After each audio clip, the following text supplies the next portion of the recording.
In today's video, I'm going to teach you how to export Lovable code to Replit.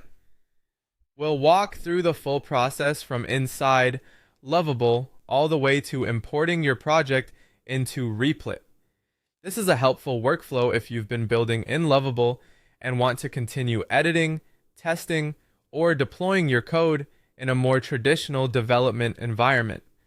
First, go to Lovable and sign in if needed. Once you're on the platform, open your project workspace so you can access the project you want to move over. If you're not already looking at the right project, click on All Projects. This will bring up your project list and make it easier to find the exact one you want to export. From there, select the project you want to use. Make sure you choose the correct project before moving on, since the next steps will connect and prepare that specific code base for export. After the project opens, look for the prompt box and click the plus sign button. This is where you'll find additional actions and connection options related to your project. Next, click on GitHub. Even though the end goal is Replit, this step is part of preparing the project connection from within Lovable. Once you're in the GitHub section, click Add Connection. This allows Lovable to set up the integration needed for your project's code to be accessed and moved more easily. After that, head over to Replit in a new tab. When you arrive on the Replit homepage or dashboard, look over to the left-hand side of the screen.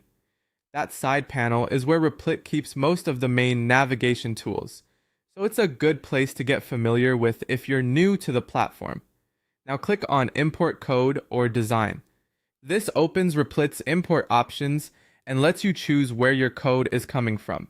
In the import menu, click on Lovable. This tells Replit that you're specifically bringing in a project created with Lovable, which helps streamline the process.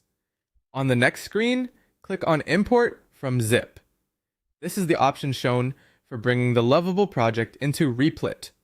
Once you select it, Replit can begin the import flow so you can continue working with your project there. A quick tip before you wrap up. After the import finishes, take a moment to review the files and confirm everything transferred correctly. It's also a good idea to test the project right away so you can catch any setup issues early. And that's it. You've now gone from Lovable to Replit and started the process of moving your project into a new workspace.